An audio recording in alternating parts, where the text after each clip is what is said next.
Welcome to Charter Oak Fiberworks. This is a podcast about spinning, knitting, and all things fiber here in New England where I live with my family. You can find me on Instagram as Clarissa Jo Knits or on Ravelry as Clarissa Jo. We also have a Ravelry group. It's not used very often because I find the Ravelry forums and groups to be a little bit cumbersome, but I'm trying to learn more and trying to figure it out. And so if you want to join that, then you can bear with me as I try to navigate the system over on Ravelry. I was talking to my sister the other day and she asked me why I called the podcast Charter Oak Fiberworks. And so I wanted to share with you why I called this Charter Oak Fiberworks. So I live in Connecticut, and in Connecticut we have a legend about the Charter Oak.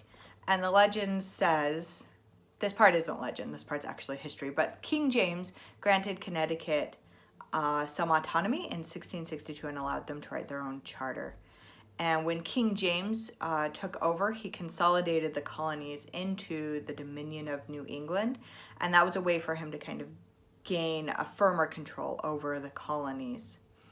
He put a man named Sir Andros as the Governor General over all of it, and Andros went around collecting from each of the colonies their charters. I don't know if this actually gave more power as much as it was kind of a symbolic handing over of power. And all of the colonies were unhappy about it, but Connecticut was especially unhappy about it. So when he showed up in late October, he was very unwelcome. And the legend says that Andros demanded the document, and it was brought forward. But during the discussion, the lights were snuffed, and the Charter Oak was like smuggled out the window, and then it was hidden in the Charter Oak, in a white oak tree. And that became known as the Charter Oak. And it was smuggled there by Captain Joseph Wadsworth.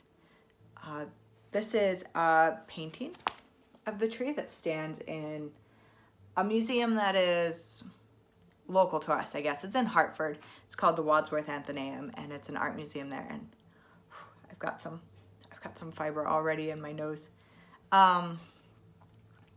And this tree fell in 1856, and it was made into a desk for the governor of Connecticut and chairs for the Speaker of the House of Representatives in our state building and the President of the Senate. So the middle chair is one of the chairs made from the Charter Oak.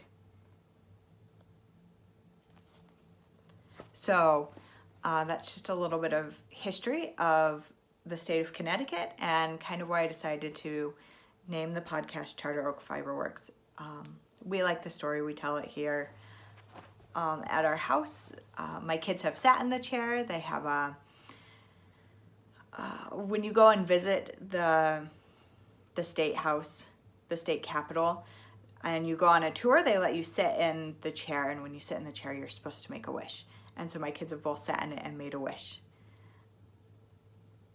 So we also found that there was a mill in Hartford named Charter Oak Mill, and I'm trying to find more about the history of that. I haven't put a lot of time into it, but we just thought, my partner and I just thought that that was a cool connection to the state and to what I'm doing here, and kind of to give it a little bit of context. I don't have any FOs this week. Because of Christmas and traveling and all of that, I didn't get anything done. I have stuff I've cast on and worked on, but my son finished his Christmas present that he made for his sister, and he made her this little bunny. And these are so simple to make. They're really good kids' first projects. All it is it's a garter stitch square. So I'll do a little tutorial of how we do that, but it just makes this simple bunny that he made for his sister, and it turned out really nicely. he likes to knit to keep his hands busy, and he does a good job of that, but when it's kind of this, you need to finish a project, he doesn't finish very many projects because he just likes the feel of knitting. So he just picks up yarn and knits randomly and then puts it down and picks up another piece of yarn and knits randomly. And then I find I go along behind him and kind of finish up a bunch of his projects. But this is one that he did almost all by himself. I helped him add the safety eyes and then do the sewing. But he even made the little pom-pom and sewed it on himself. Can you tell? It's pretty floppy back there. But yeah, that is the only finished object in our house this week that has to do with fiber. But my whips, I have inside my Phases of the Moon bag here, the rice socks from Tin Can Knits. I am using 100 Ravens yarn for the body of the sock, and then for the heels, toes, and cuffs, I'm using a Cascade 220 Sport. And the 100 Ravens yarn is called General Leia Organa Solo. So I have one sock finished, and it has turned out beautiful. The 100 Ravens yarn is almost striping. I mean, I think I would call that striping because there's no pulling on this sock anywhere but around here where you do the gusset. But other than that, it's just a nice, beautiful, small, like one row striping all the way around. So I have one sock done. My second sock, I'm all the way through the gusset, and I'm just knitting down the foot right now to get it to the toe. I'm almost there. I'm like an inch maybe until I switch colors and then do the toe. So I'm really close to being done. In fact, this podcast is late because I was like, I can finish it. I can finish it. I couldn't finish it. So I was trying to give myself a little bit more extra time to see if I could, and I didn't because I got distracted with some other things. That happens. So that's, oh, I forgot my pattern. So the Rye Socks is a free pattern from Tin Can Knits, and it's part of their Simple collection, and I love their Simple collection. It's such a good basis for learning how to do different techniques in a very easy format, but useful. Instead of just doing swatches or trying different things, you actually finish a project. The other thing I really love about Tin Can Knits is their sizing, is that they do everything. Every pattern is from infant to like 4 extra large or something. But I love that I can buy a pattern from them or get a pattern from them and knit one for my whole family. So, I just dropped my sock. Okay, here in my Dandelions project bag, I have my other cast on this week, and it is the this is my Christmas Eve cast on. It is having a hard time coming out of my bag. My Christmas Eve cast on is the Selbu mittens by Skeindeer Knits. Untangle everything that's going on. So I like to work on double pointed needles, but doing the color work on this and holding the double pointed needles and keeping track of where I am in the pattern was a lot for me. So I switched to Magic Loop, and I have never used Magic Loop except for when I am finishing a hat and I forgot my double pointed needles, and you know how you just like tuck the end of your string out and kind of knit around and Magic Loop it basically with your little 16-inch needles until you can finish the hat. I've done that a couple of times. But this is my first time like real Magic Loop. So I am working on size 6 4mm US 6 4mm needles. These are my new needles. They're very pretty, but I'll talk more about them later. Here is my mittens so far. I just have the cuff of one mitten done.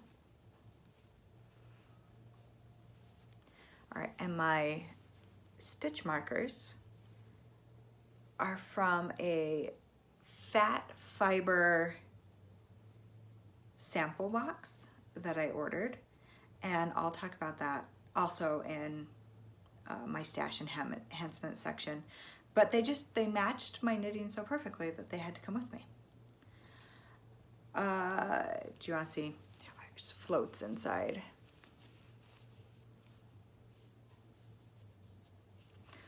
Okay, the yarn is white, is Patton's classic worsted Aran yarn. It's a worsted weight, but I would say it's more on the DK weight side. It is paired up with some yarn some roving that I hand spun on my wheel. It is a merino, purple, and I know I should be using a maybe grabbier yarn for this, but it's working really nicely since it's hand spun to do this color work. There's no gapping or anything. It's doing really nicely. Yeah, okay. I spun it into really thin singles, and then I chain plied it to get a 3-ply to make it work for this pattern. And those are my Selbu mittens.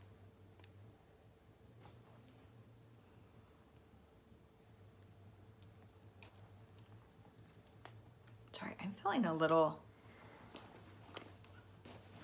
off today, not very focused, so this episode might be a little bit long. I hope not.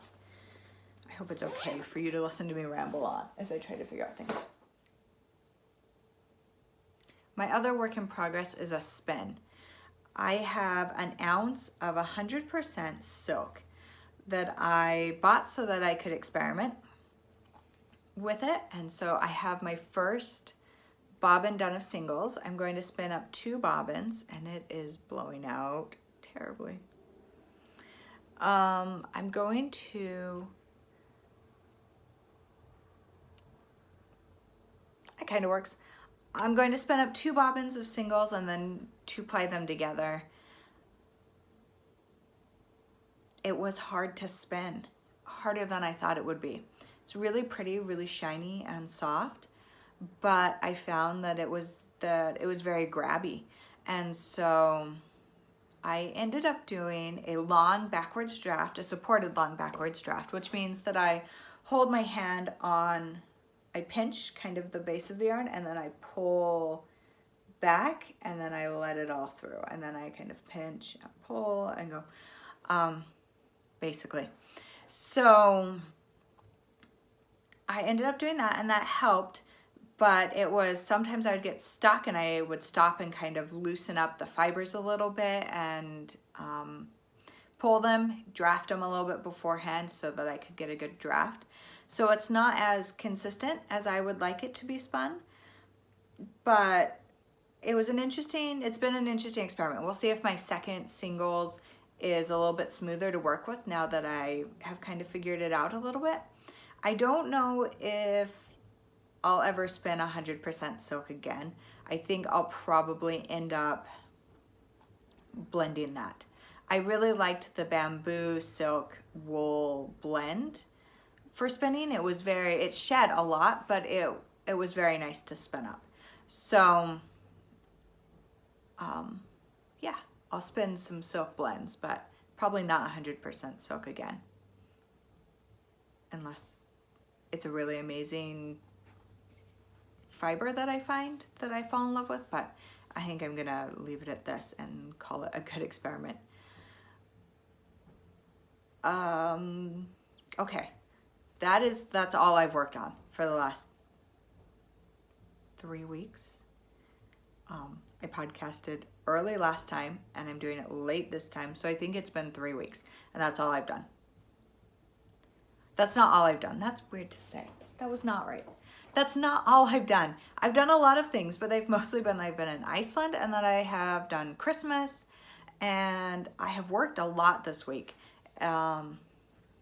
A lot of the people at the library are off on vacation this week, and because I have been here, I've been picking up some hours that I don't normally, and so I've been there a lot.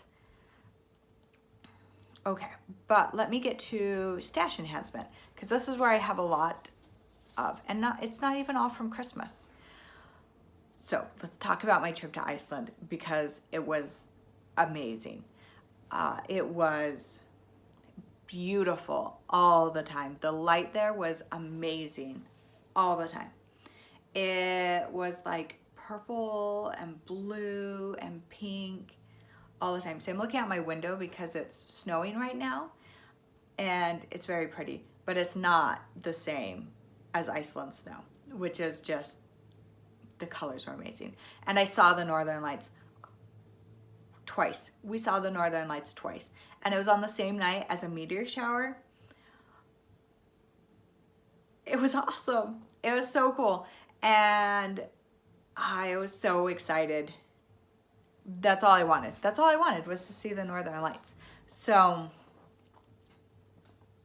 goal achieved. They were not, I don't want to say they weren't great, because that's not true. They were great. They were amazing. But on the like spectrum of the scale of amazing Northern Lights, I know and I totally understand that they were on the light side, but that was totally enough for me. It was enough for me. If I could see them again brighter and have that opportunity, I would do it. I would do it so fast. But for what I saw, it was beautiful. They were green against the black sky over the city that was next to us. And they moved. You could watch them and they would like get bright and then dim and then, oh. They were beautiful. Okay, anyway, you don't want to hear about Northern Lights, you want to hear about yarn, because that's why you're here. So we did a lot of different things. We did lots of things out nature-wise. We went and saw the geyser, we saw a bunch of waterfalls, we saw a glacier, we went into a glacier.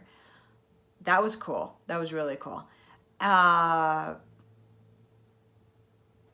My partner ran a Spartan race, which is kind of a crazy obstacle race thing. It's just crazy. It's crazy is what it is. So he ran that, and I'm trying to think what else we did. Oh, we went to Blue Lagoon. That was beautiful. Oh, the blue of the water there is, I can't even describe it. It's the bluest thing I've ever seen. Like, it's this white, chalky blue. Oh, that was beautiful. We went to a Viking museum where they had a recreated Viking ship that they'd sailed from Iceland to North America to try to recreate some of the Viking exploration over there. So, but the important part is that we hit some yarn stores. I have to reach over to grab my stuff.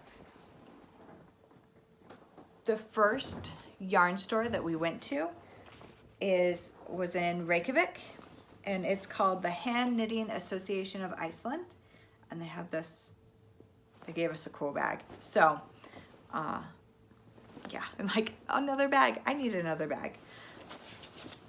So we went in to look for, my partner had this idea in his head. He had spent all of November and most of December at this point growing this like beard, and it was prickly, but he loved it. So he had a beard, and he had this idea in his head to like grow a beard and have his Icelandic sweater and go run a Spartan in Iceland. And I was like, okay, that's fine. Not that that's fine, but that's cool. Like, let's get you an Icelandic sweater. So we went into the Hand Knitting Association because we'd heard that you can get them there after watching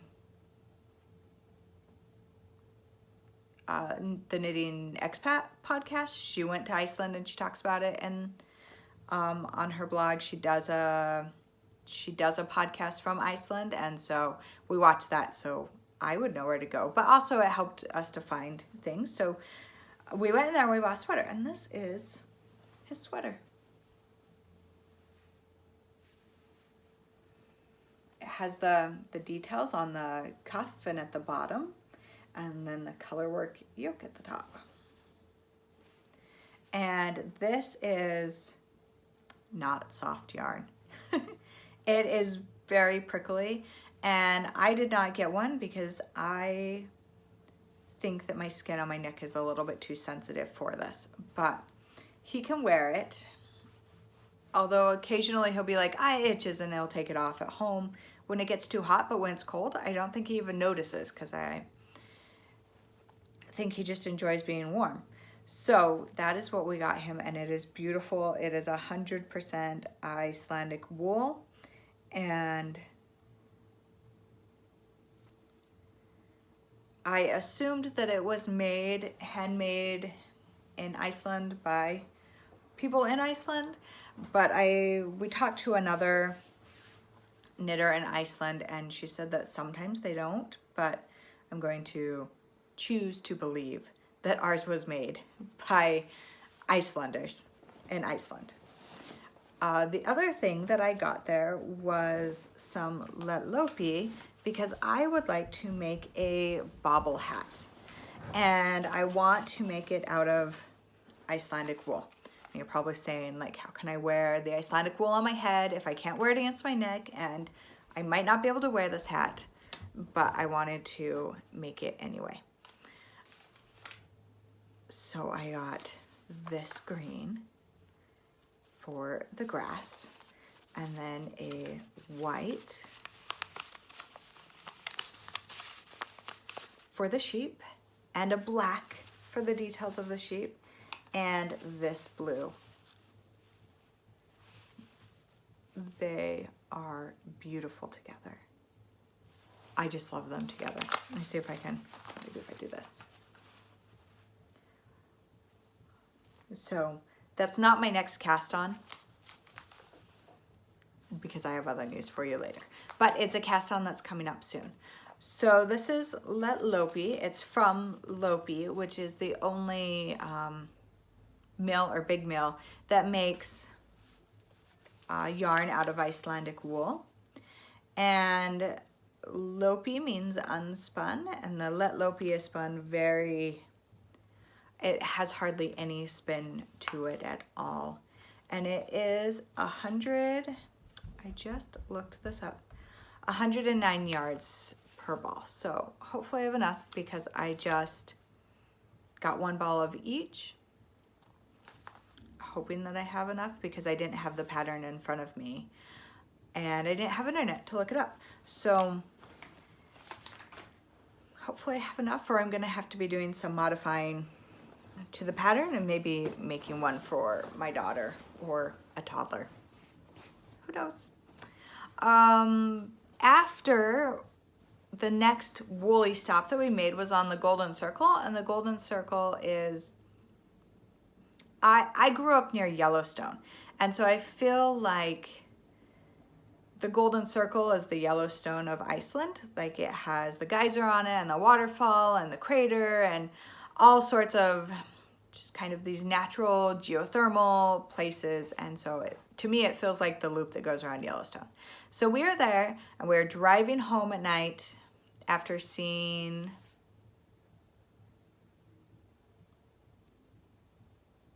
what did we go all the way out and see? After going, we saw the waterfall, and then we came back and hit the geyser, and then we were on our way home. And on our way home, we saw this wool shop, handmade object sign off the side of the road, and it was pointing to like a dirt road up to a house next to like an old church.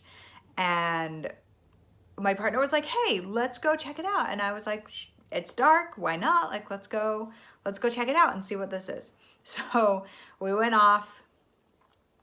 It wasn't really off-roading, but it was a dirt road, and we went up the road, and I was a little bit worried we would get stuck, but we came around and followed these like just white signs with black arrows on them up to the little house, and it just said wool shop. We were like, okay. So we walked in, and it was a shop full of hand knit items. They were all beautifully done, and just talked to the woman who owned the shop there.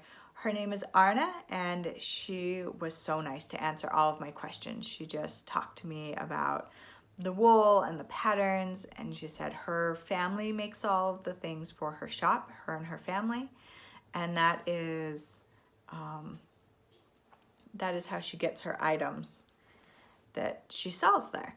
And so this sweater, I know for sure, is made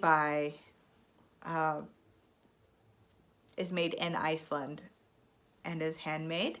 And this is my daughter's sweater. We got my daughter a sweater. It has black on the ends too. Should I show you the floats? I should show you the floats because we want to see those things.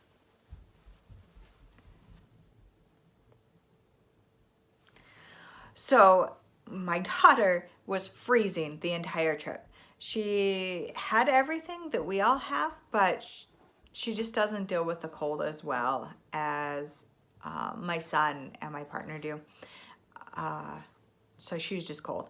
And at a lot of the places that we took photos of on the first day before we got her the sweater, she's just like a nose in every photo because she has her hat all the way down here and her scarf is all the way up here, and all you can see is her nose in all of our family photos.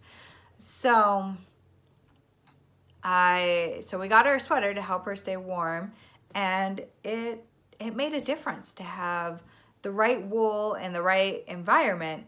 It made it so that she even went out to one of the waterfalls at one point in just her sweater. She didn't put her coat on, and she was fine to go out. So they work. I don't know what more to say about it except for it worked for her, and I'm kind of regretting now that I didn't get a sweater, because even though I think it would be too itchy for me, I also watched that when you have the right wool in the right place and in the right environment, like it works. It works the way it's supposed to. Well, I can't put that in there. Okay. Because we were there not for so long, but because we were staying in an Airbnb, we went grocery shopping. And at one of the stores that we went to go grocery shopping, there was yarn. And I needed to have some grocery store yarn. So I got some more lettlopi, but I grabbed these two colors. Aren't they beautiful? I also grabbed some other colors, but because it was Christmas time, I've already gifted those out to other people. I got some darker greens and a blue and an orange, but these are the two I'm keeping to go with my other yarns. So how cool is it that there was yarn in the grocery store, and it was about $3 for a ball. So it was awesome. So I left my kids. I was like, you guys pick out a treat from the candy wall here, and I'm gonna be over here 2 feet away looking at yarn. It was amazing.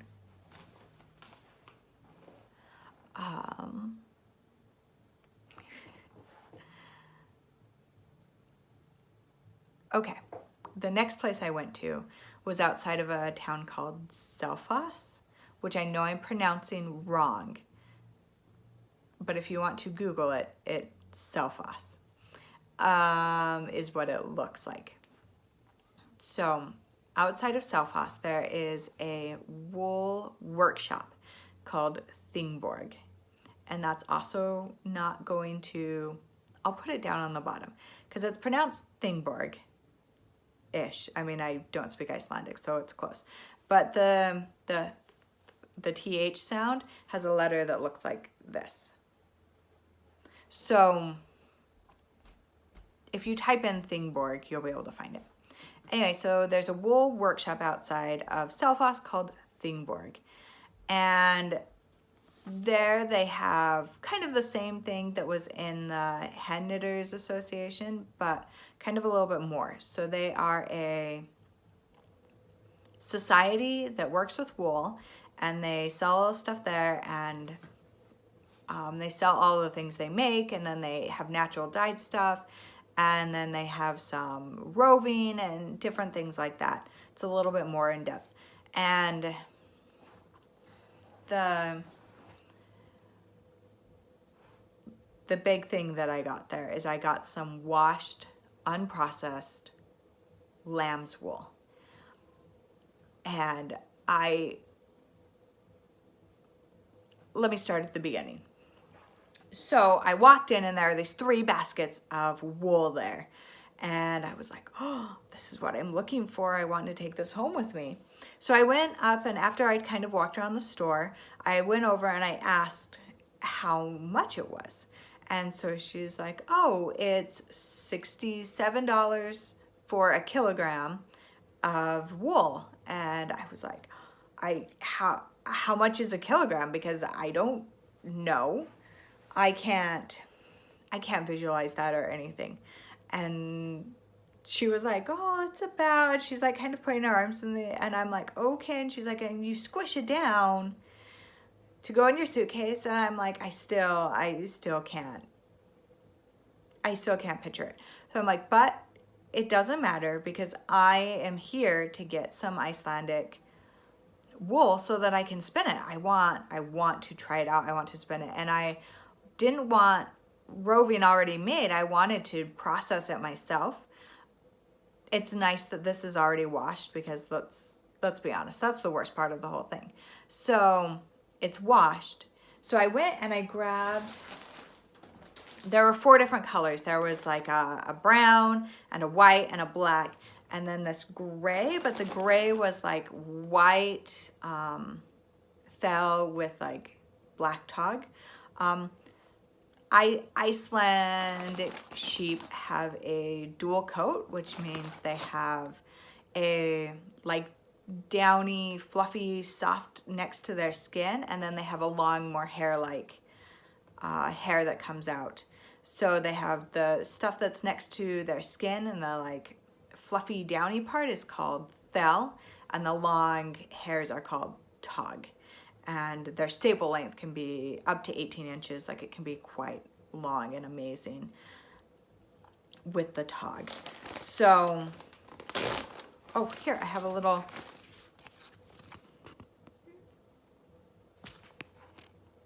thingboard. And if you want, there's all of their information on there. So I saw the gray and I loved it. So I grabbed a nice big handful of it, and it's blowing out, but I grabbed a nice big handful of it to take home, and just was like, this is what I'm getting. I'll see how much it is, and it's fine. So here's the tog, and up here has the thell. It's not quite white, but see, you can separate them out. They have both. I think I'm going to process them together when I process it, but it's very, so this feels more like what I think of when I think of roving and wool that I'm processing. And then this really, it feels almost like horsehair,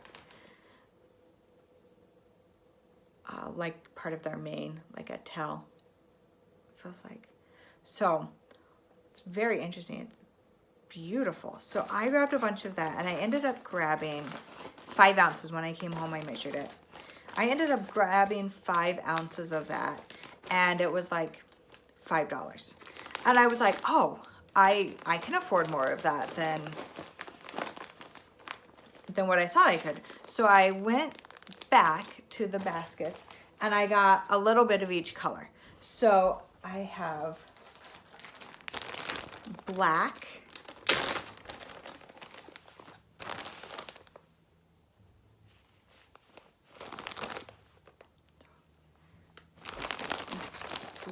I have 3 ounces of black, and I got some white.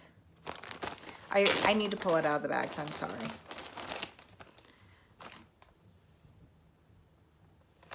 I have white, and the white I have 2.5 ounces.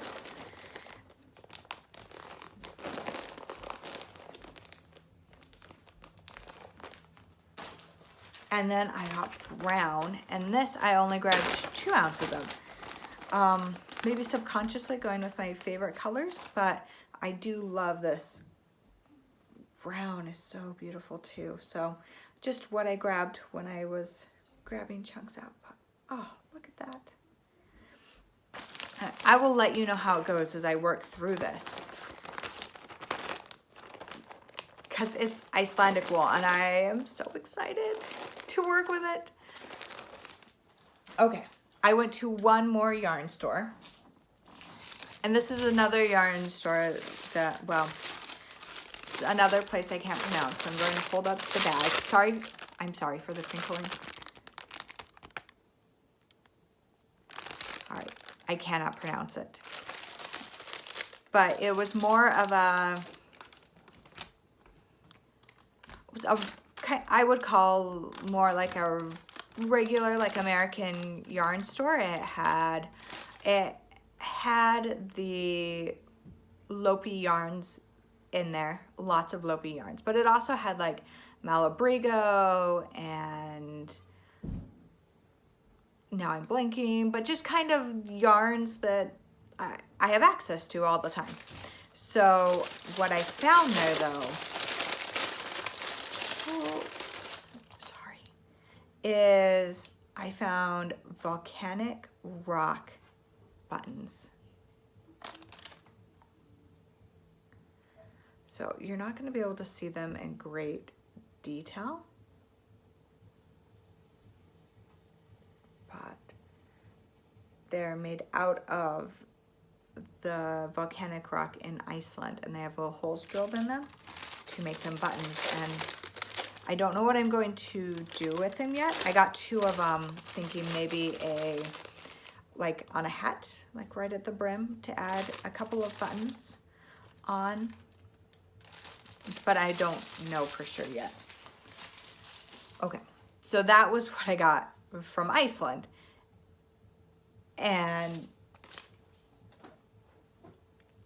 it was awesome. I'm really excited to start using it. And start processing it. But when I came home from Iceland, I had a box waiting for me. And I had ordered a phat fiber sampler box of Midnight Stroll.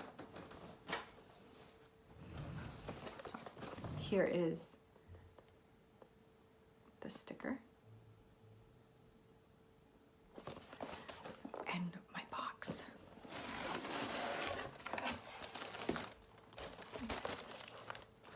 Look at this tissue paper that they use to wrap things.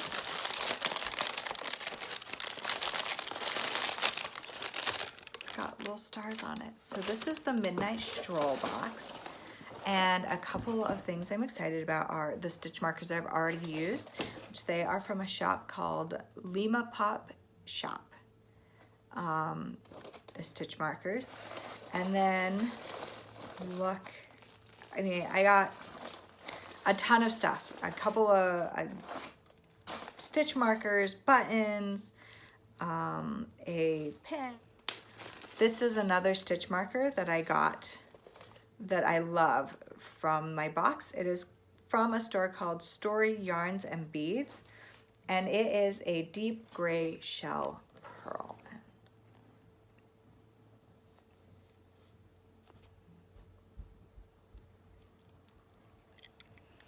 It's just lovely. A little bit heavy, but I think it'll be okay. It's beautiful.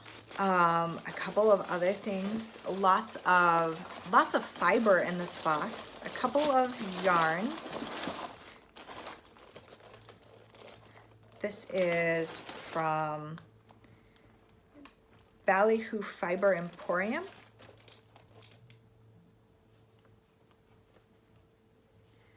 And it's this brown, dark brown thing. I wonder if it's natural. I wonder if it's a natural color. It's Shetland. It says this product came from happy sheep raised naturally and sheared by hand. Your purchase supports local, sustainable, traditional fiber production. Thank you. EWE. Oh, that's so cute. And it is from a Shetland, and it says cake, and I wonder if that's the sheep it came from. Cake. I don't know. I'll have to see, but it's so pretty. So I'm excited to use that. It feels like Shetland. Now that I'm touching it, I can feel the let me see, let me pull out a couple others. So this is from Curly Q's, and look at the purple. Oh, this was the perfect box for me to order because it has everything is purple, and I love purple. This one is called A Touch of Night, and it's a merino wool bamboo Angelina mix, and it's from Kitty Shine Crafts. Look. Oh, it's got the sparkle in there.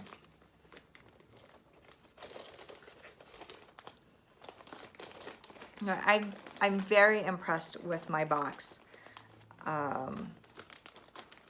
from Phat Fiber. I don't quite know what to do with all of these little samples of things, all these little bumps of fiber, and so I don't know what to do. I'll probably spin them up and then have all these. There's another one. Oh. They're just tiny bumps. So I'm going to crinkle for just a sec. Sorry. Okay. So that was waiting for when I got home. A box of all sorts of samples of things, and I loved it. I'm so excited. I've never ordered anything like that. I've never ordered anything mystery or otherwise. So that was fun to get and to pull it all out. I have a video of me pulling everything out and going through the whole box. It's kind of long, so I don't know if I will put it up here. Maybe I will. Maybe I'll try to edit it down and see if I can get it into like a manageable size. But it was literally the box opening, so I'm like opening it and like, oh, wow, look at this. Oh, it's amazing. You should touch this. Oh, I've got to open this envelope. Right. It's one of those. Then I went to my friend's house, and my friend is also a knitter and just a lovely person, but we get our kids together. She has 2 boys. If you watched my Vlogmas, it was the day we went and did gingerbread houses at her house, and she had a friend who spins and dyes and also loves fiber, kind of de-stashed some of her stuff to my friend. And so then my friend had this stash of all these fibers, and so she pulled me in and said, hey, I need to de-stash some of the stuff that I've picked up, so can you go through it and look and see if there's anything you would like from here. So I picked up 3 skeins of yarn, and it's Just For You hand spun. And I couldn't find her Etsy shop anymore, so I'm guessing that she stopped selling on Etsy, which is too bad because she has beautiful things. But this is hand-dyed wool and glitz. They are all of the ones I got are singles, and this one is called Rainbow Joy. Look.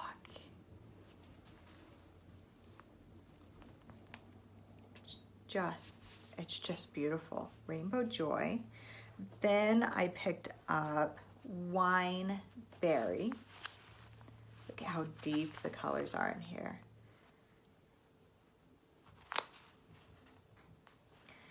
And this one is called Candyland, and it's heathered and self-striping.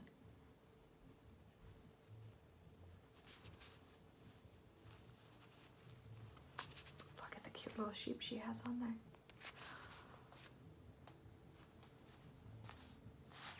I'm trying to see if there's anything else I should tell you. All of them are about 150 to 200 yards, so I don't know what I'm going to make with these yet, and I rarely pick up yarn without a project in mind because I don't like to have my stash get really big. I like to knit from my stash, and I like to keep my stash manageable, so these last 2 weeks have kind of been rough on trying to keep my stash down.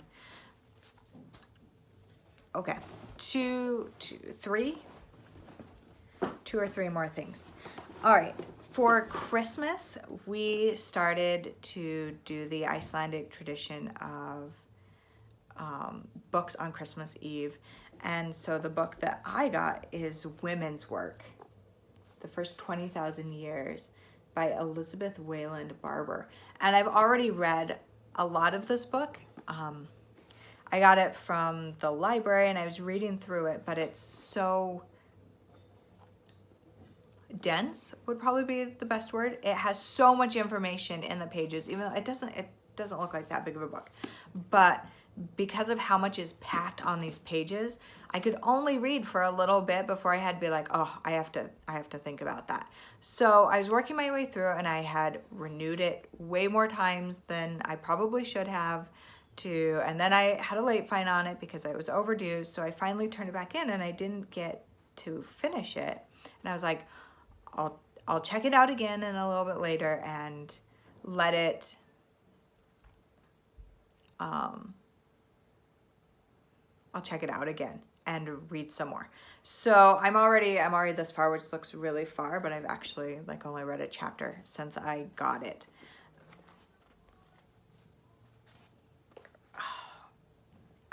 I want to share something with you from it, but I think I might wait until next time because I don't have anything picked out in my head right now because there's so much. And I guess I can show you a little bit of the cover here.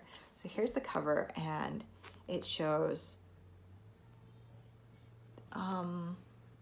I don't remember what the cover is from. Sorry, now this is taking a turn. I don't know where the cover came from. This is a pottery, I think. No, I'm not even gonna say what I think because I'm just gonna tell you next time when I know, but I'm gonna tell you what's on the cover here. So on the cover here, this is a pot and it shows here is a woman who is weighing wool, like roving. You can see a little bit of it here. It snakes around. It looks like this here. See, and here they're weaving on a warp weighted loom with the rocks down at the bottom holding it.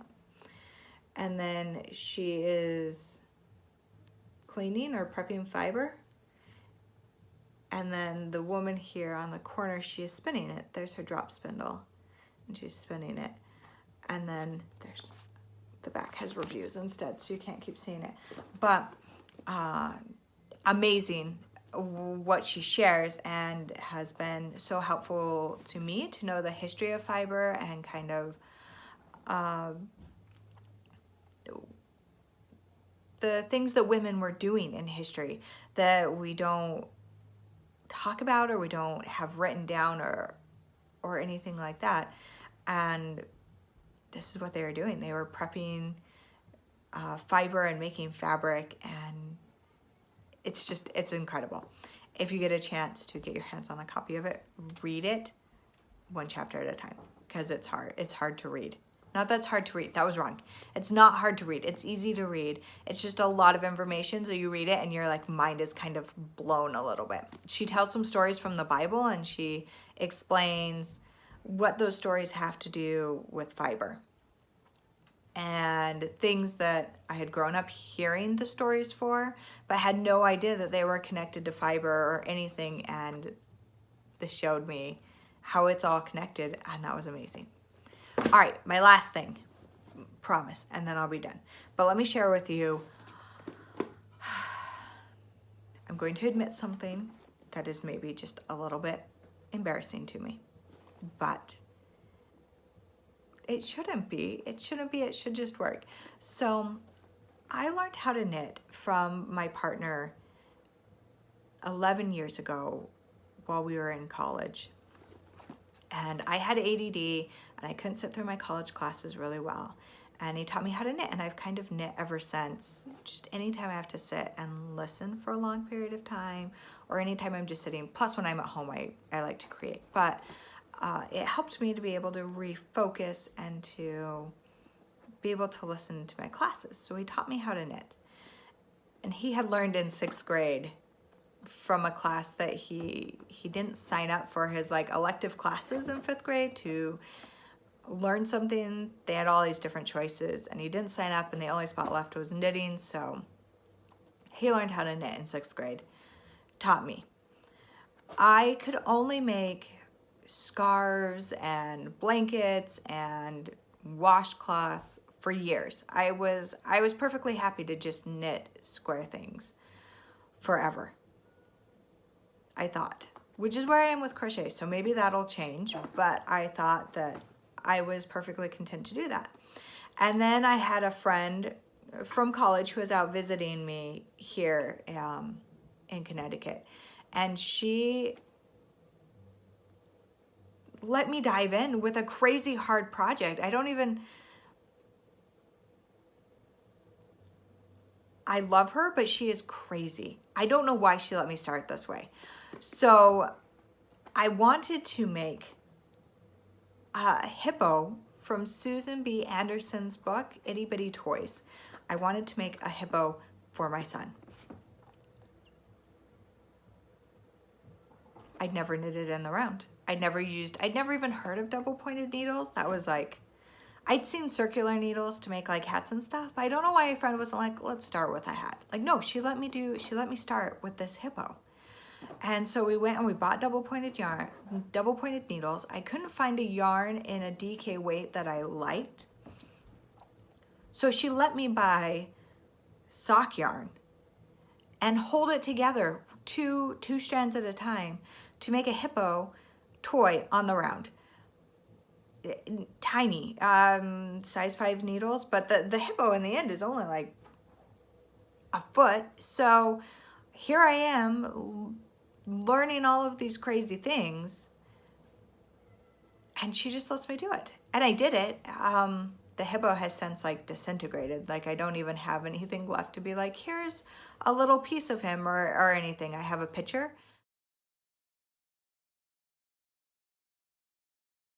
But he was so poorly made that he just like drop stitch fell apart.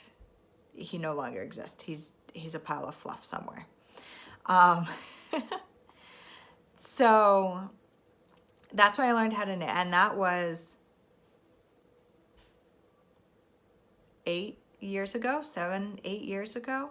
So when I found about knitting in the round, I bought a couple of pairs of needles, and then I decided that that was not very economical, but I couldn't afford a nice set of needles, circular needle set. So I got this.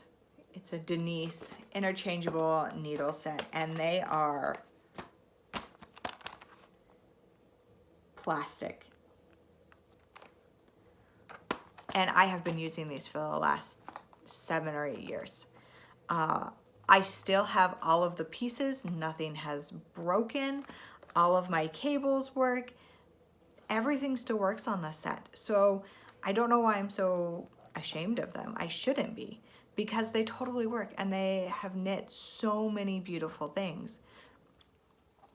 But I've noticed that in the last project I was working on, I was doing a Stormy Sky shawl, and it was fine, very fine fingering weight yarn on size 10 needles.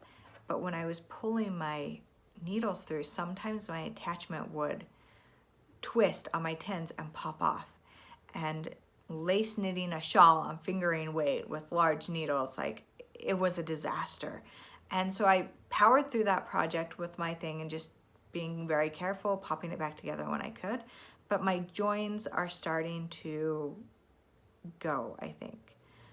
So I'm not gonna get rid of this set, because I think it'll be a good thing for my children to have around to use, because I won't worry about it.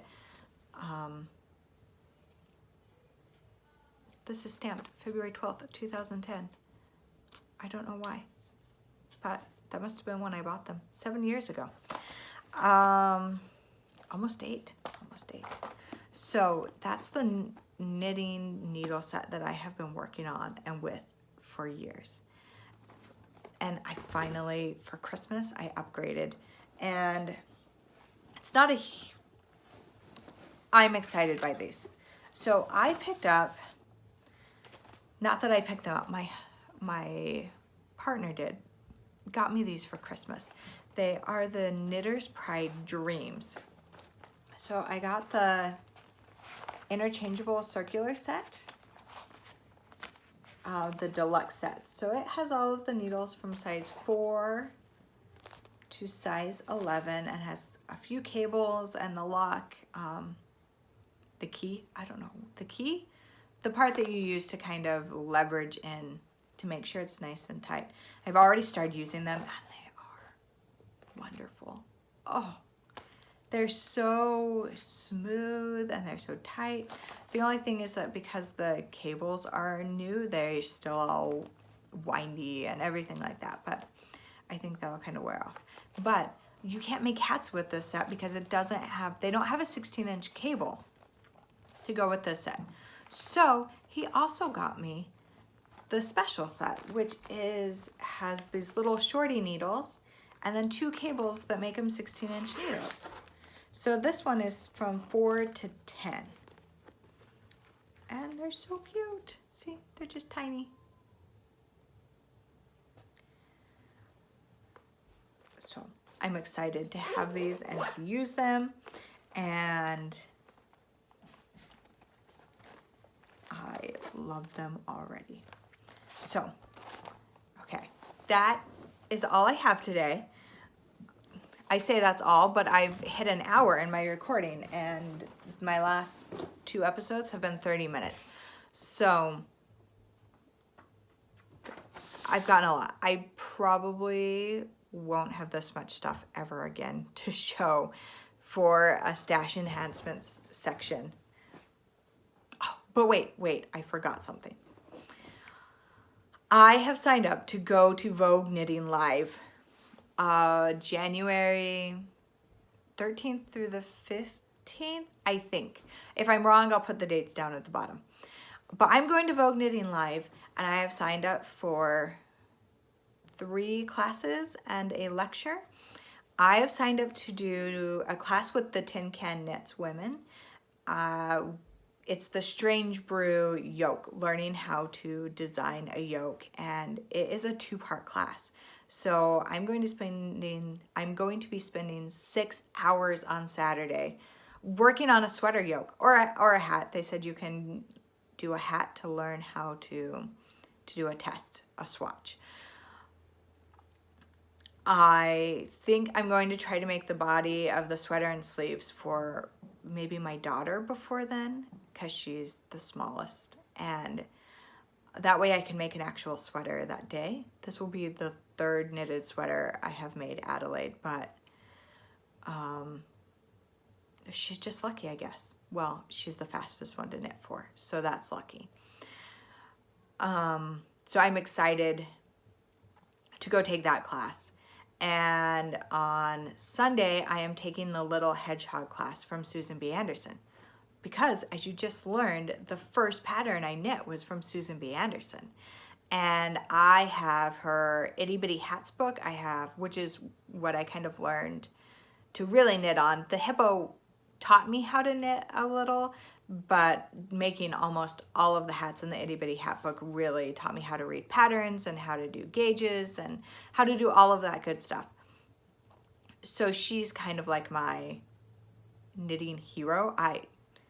Look at me, I'm like fangirling. So I am so excited to learn from her and to figure out how to do all of the techniques to make these toys. You saw the elephant. Still poorly sewn together, sadly placement. It's just sad. So I'm excited to go learn from her about toy making. And then I have a lecture about British long wools on Sunday afternoon, and I'm hoping to hit the marketplace Friday night, probably Saturday afternoon, maybe Sunday afternoon, who knows? I'll just be in there when I can. This feels really broad, but if you are going to Vogue Knitting Live New York and would like to meet up at some point, send me a message on Instagram. I'd love to meet other people, and I love to see what other people are working on and talk to them about what they love to do, and just to be around enthusiastic people who are looking to make other friends out in the fiber community. Sometimes it can feel a little bit lonely. I know that I can feel that way, so I feel like I'm kind of an obsessed, crazy person about fiber. And while I know other people who knit and do things, I kind of feel like I'm at the peak of craziness. So I would love to meet you. Send me a message and we can meet up sometime. And that really is all I have now. So at an hour and 5 minutes, I'm done. Sorry. I don't know if anyone will even make it to the point where I ask you to like meet up with me at Vogue Knitting Live, but if you do, get a hold of me. Bye.